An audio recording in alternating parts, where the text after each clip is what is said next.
danna subscribe sannan ku danna alamar ƙararrawa domin samun sababbin shirye-shiryenmu da zaran mun daura.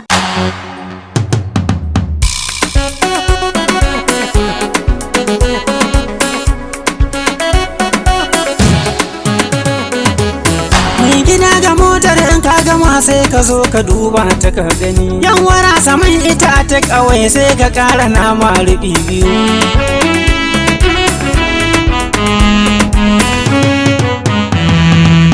Dan uwa batun mota na makaka rike kashi ba na yanzu ba, in ka kammala kai muke jira to ka zo ka duba ta ka gani. Ayya na dan hayaka ne karkashi yana sani zautuwa, dan jira ni malam ina zuwa hana mika wannan zuwa gida.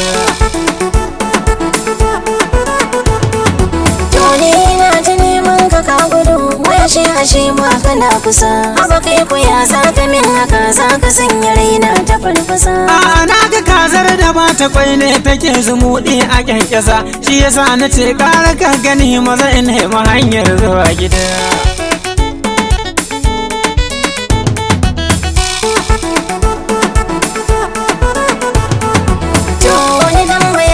Zo da shi wanda za yi saran kanin suwa, so nake kaɗan bani lokaci in faɗe shi in babu damuwa. In faɗe jakan nan kike hari ƙara ki ta taunar bagaruwa. Awa jakar ka ba nake hari ne ganin kake sani nisuwa, kuma ga ka bulbul ta ko ina babacin alamar kishin ruwa. To ai mu garin mu ba a rashin kuɗi yanzu sai a kai kyalla kasuwa.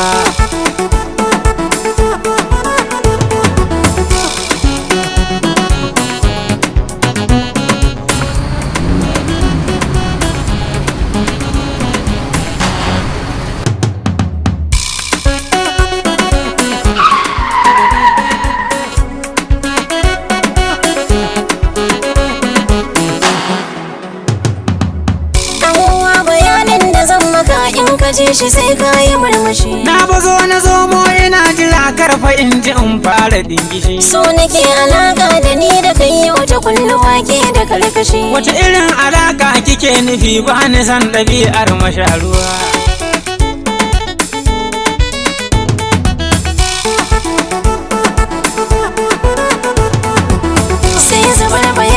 Muke jayi ne fa ko fa sunan ka ban ji ba.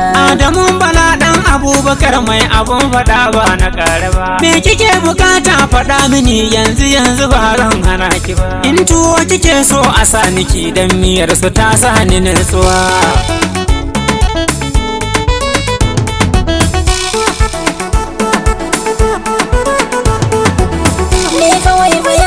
Zo da shi zan fada in ba za ka damu ba. Zazzage ko ya kai cikin buhu ban ga wanda ba zan rike shi ba. Shin kana da aure ko babu ne duk da dai ban san me nufin ka ba. Ai ko na yi aure a baya fa sai na lura ba za ta zaunu ba. In ta yo dumame kaɗan take bani shi yasa ban rike ta ba. Yanzu in ka san mai kula da kai Allah sa ba za ka yi gudun ta ba. Ai zaman da zamu yi na duniya in fa za ta bar in ci in rage. Duk Afirka duk inda na shiga babu inda ba zan yaba ta ba.